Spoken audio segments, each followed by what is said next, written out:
Hey, before the video starts, I just want to apologize for the audio quality of my mic. I didn't realize it's very robotic-y. Um, just want to apologize for that. If that's unbearable, then I wouldn't recommend watching the video or just like skimming through it at least. But yeah, I just want to apologize for the audio. Hope you enjoy the video. Alrighty, hello, welcome back to another video. It's been a little bit, just dealing with school and all that stuff. But the new Heroes Jubilee event came out a few hours ago. As you can see, I've already done all my battles. I've retried it a few times, and I'm currently rank 24. I guess on the global ranking. Let's see right here. I am ranked 24. And I wanted to make this video because I saw a lot of people saying that it was difficult. And I think this one is a little bit easier compared to Soe if you have like the units, if that makes sense. So here, let's get into it. I'm just gonna click on EX, right? And let's look at her skills.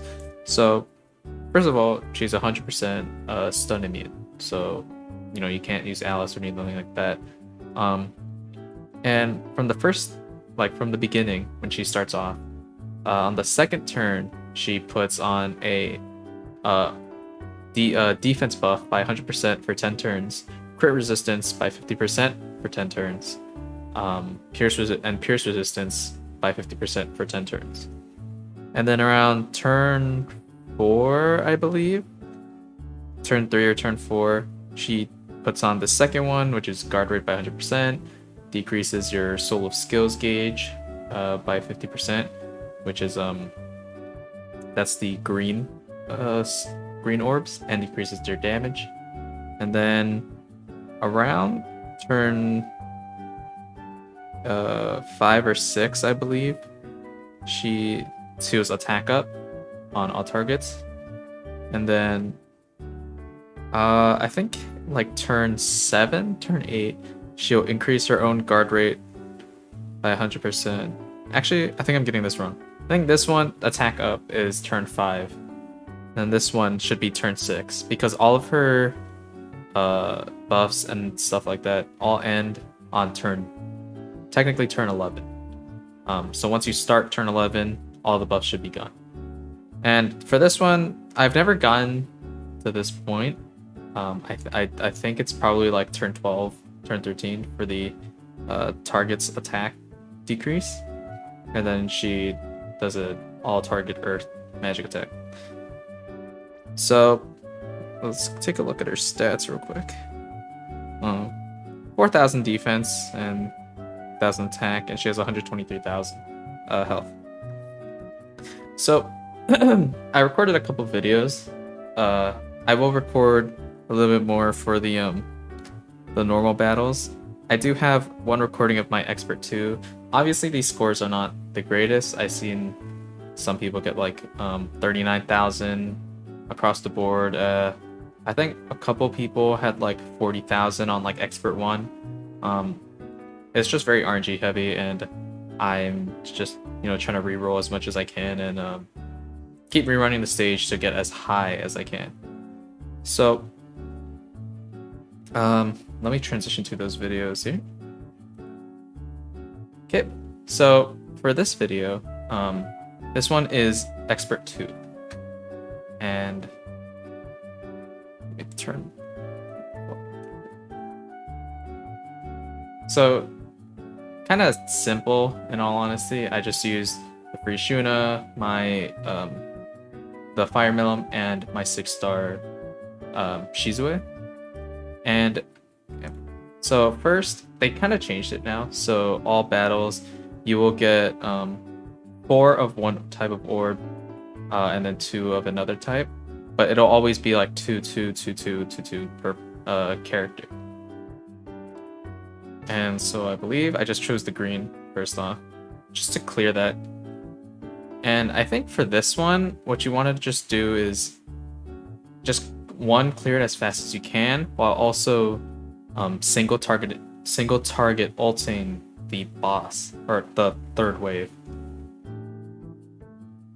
course, you need to be RNG heavy. Usually, most people around this time, instead of doing what I did, they would like to have a six orbs of one character, or like at least be able to set up for 6 orbs of one character. But that is extremely RNG heavy, and I can't imagine the amount of times you'd have to reroll for that unless you get extremely lucky. I think I cleared the Shizue next because I want to build the ult on at least one person. It doesn't necessarily matter who, just as long as I have enough skill points and enough of the ult to gauge. And I will say another thing, real quick. Rimuru, the Protector, is really good. I think, in my opinion, he's, and I think a lot of people will agree, he's probably the best Protector you can use for this event. The fire resistance, of course, that you just deal more damage, which is always good. The solo protection gauge, it's okay. You know, like, you can definitely see it help you in some cases. It's not like the best thing in the world, but it does stack up if you're able to get multiple of these in the course of one of the battles. But the increased skill cost limit, especially if you want to stack your buffs, I think the way they kind of set up, you can spend a lot of time farming points. I'll get to that in the later ones, but just know that Rimuru, if you don't have him, or if you do have him, use him. If you don't have him, then you can use like Orc Protector maybe, or maybe Veldora. But I don't know how well your fire units, like in terms of damage wise, if they'll be able to keep up. But I think some people have been able to get pretty high using like the Orc Disaster and stuff like that. Alright, so just kind of use this ability. I probably, honestly, I think I should have saved it, or no, actually, I think no, it was fine to use it because I needed the extra skill just so I could use 255 attack skills in this upcoming turn. And I think I switched Milim in. Yeah, I think I used Milim, and I used both Milim skills just to get that crit rate up and to get that 70% combo damage up. And then just go through the ult, clears. And my score is 37,000. Not like super, oh my god, but it's also not bad either. I mean, I don't know if that guy really helped too much, but basically it's just you want to build up an ult on at least one person, and hopefully build up enough the Protector gauge so that you can use Rimuru's skill at least once or twice if you can have it also for that final boss. Right here, if you can get the fire resistance down on him and use both the skills and you overkill him by a lot, you can probably get a higher score. I'll keep retrying it to see how high I can get, but yeah. So that was that one.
Defense, guard resistance, and pierce, or guard rate and pierce resistance.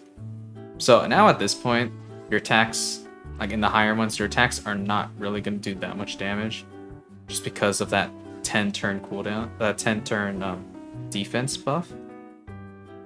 And this is just, you want to make sure you get as many like 5 or 6 combos as you can just because the increase in like skills and protection gauge and all that stuff is extremely high.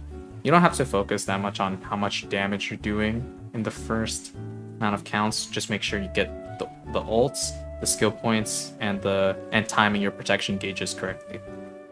So this one I pop the first time you can pop it really fast because you want to just keep increasing your skill points so that you can hold more.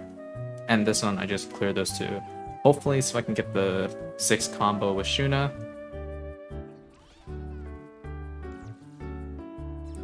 And then I just do the 5 combo with her.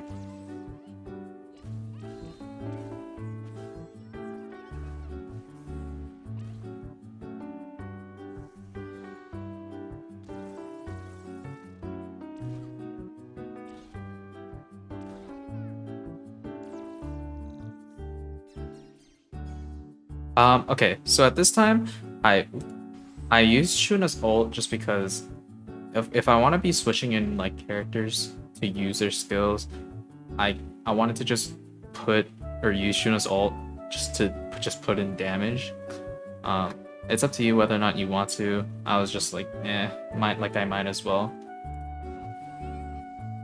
Obviously, I'm not expecting it to do damage. I just kind of use it just so I can have more space in the orbs instead of it just taking up a space.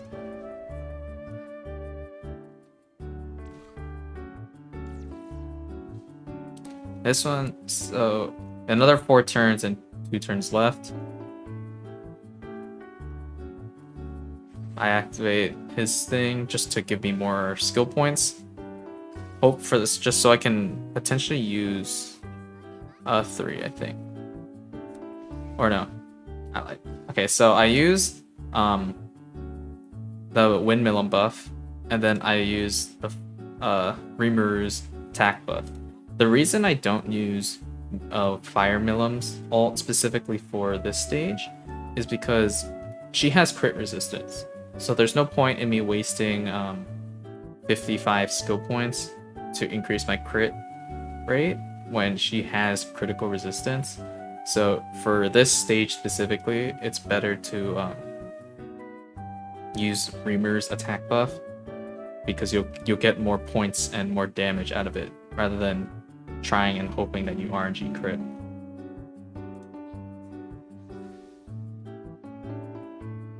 And then I use Shizue's one because I think she hits, since her attack's stat is a little bit less. I'm hoping she doesn't kill her, and then I use Millim to overkill. And this was a pretty good run. It netted me 97,000 points. So you want the overkill. And then the turn bonus. So you want to, for this one specifically, you want to kill as fast as you can.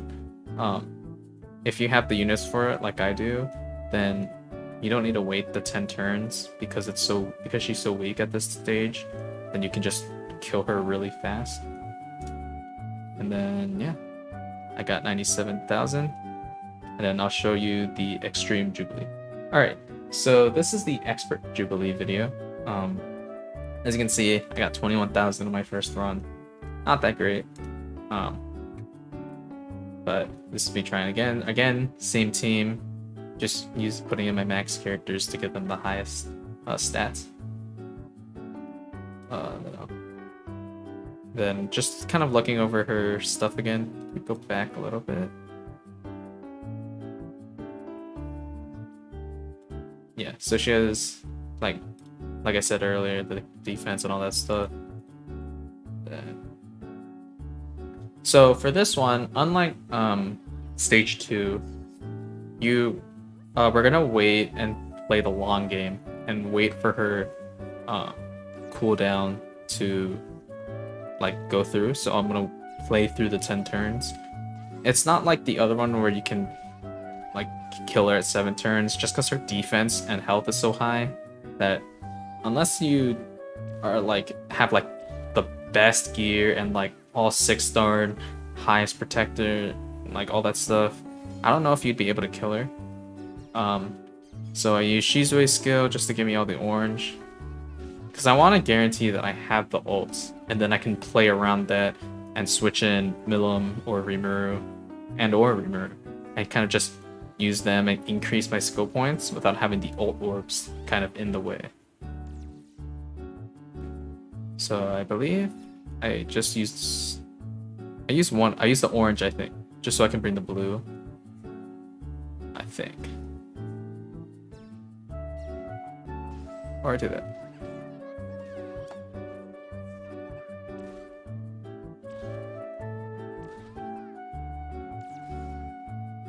And when you pop, or when kind of your remove protections, because the fire resistance is every 3 turns, you want to make sure that you always have it up, because that'll really increase your damage by a lot. Especially that on the 11th turn, if you don't have the fire resistance decrease, then you might not do nearly as much damage as you could. So use the skill, turn these into blue so I get another Rimuru.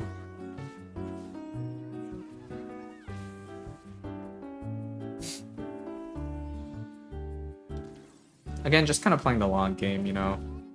I'm just trying to build up as much skill points and the protection gauge just as much as I can.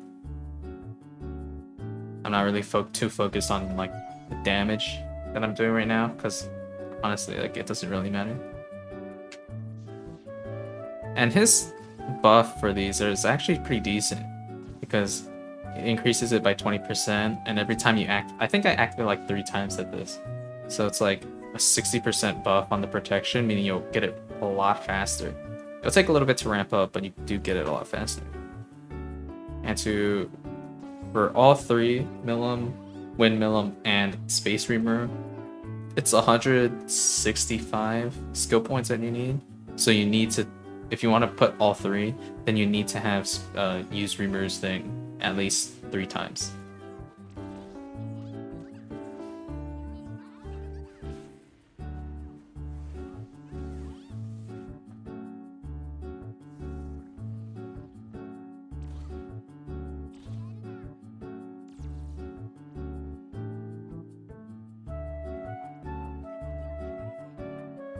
You also want to make sure that your characters don't die, by the way.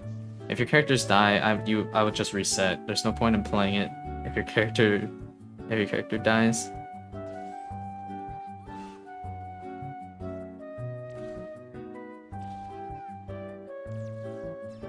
Alright, so I go for the skills. I don't know if I use Shuna's ult on this. I do.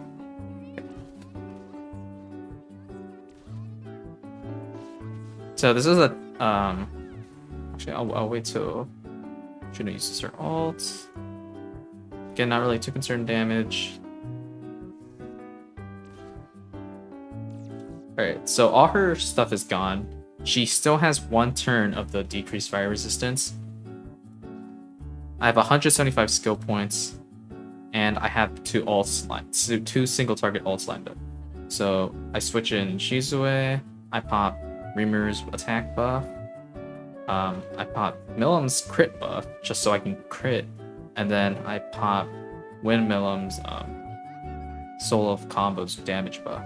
Now at this point, I was kind of thinking, okay, if this doesn't kill, I have like the perfect setup. If this doesn't kill, then I'm gonna need to do something else, right? Because I mean, she has a lot of health, but if they crit, it's gonna be a lot of damage already. Plus the 40% base damage, like attack buff, plus the 70% ult damage buff. So if I didn't kill with all 3 of these, I was thinking, okay, this is probably gonna be like unbeatable. But as you'll see, that crit for 50,000, and then this ult crit for 53,000. So that's kind of the setup you want to do, is have all 3. They give me 28,000. Go back real quick.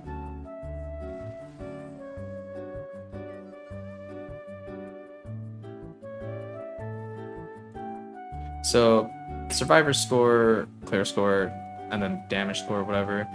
The overkill score, decent, and then the turn bonus is 9,600. This is probably not the highest that you've seen. I probably took just like small damage and things like that, or like if your characters are not max, obviously if they're all 6-star, they're gonna do more damage, and gear matters too. But I'd say this is like kind of the score you want to aim for. Kind of the strategy you want to aim for is just getting enough skill points, having Rumor's debuff, and then popping all 3 with 2 or maybe 3 single target ults. It's up to you. However much you can fit. And then that put me at 19. I currently rank 24 now, as you can see. Still top 0.7%. Hopefully I can get higher. But yeah, that's about it for the Heroes Jubilee 1. Honestly, great. Honestly, it's not too difficult in my opinion. It's just extremely RNG heavy, which can get annoying. And also, it's really dependent on the units if you have them. I heard some people trying to like testing out E, seeing if he would work. I think he can. You can use him if you can use his ability straight out the gate and shut down that 100% defense reduction. Then you'll probably have an easier time. But I don't imagine a lot of people summon for Gi. Gobota, let me go back to his. Let me see his skills again, because I kind of forget. He could do okay, I think. I mean, if you have him, you could probably use him in replace of Shuna, because it's another single target ult. But it's honestly up to you. I assume most people will just use the free Shuna, and she's not bad. You can just use her as like kind of a placeholder character. But yeah, pretty much all I'd say as a requirement, Fire Reamer Protector is like almost a must. I think also the Fire Millum, and at least you need to have at least 2 single target fire units. I think to me, because I mean AoE is okay and like Benimaru can up his damage a lot, but if you don't like, let me find Benimaru, right? His ult damage is 270%. Yes, or 250, sorry. Yes, he can buff his attacks and things like that, but comparatively to like Fire Millum, where the ult damage is 430%, it's like it's almost nowhere near the amount of damage that you want to be doing. So yeah, pretty much number 1, Fire Reamer. Number 2, at least 1 or 2 single target units. And number 3, just RNG. That's all you need. Yeah, that's pretty much it. I'd say honestly, comparatively for me, I'd say this was easier than Water Soe in terms of the boss battle. She doesn't do nearly as much damage as he does, and while the defense is annoying, I feel like it's a little bit easier to play around. But if you have any other comments, questions, or anything like that, leave them down in the comment section. I will try and answer them as best as I can. If you enjoyed what you saw, hit that like button and subscribe for more slimy Isekai memory content. I will be uploading more, or trying to at least, kind of dealing with school and everything. But yeah, thank you all for watching. This is my Heroes Jubilee guide. I'll see you all in the next one.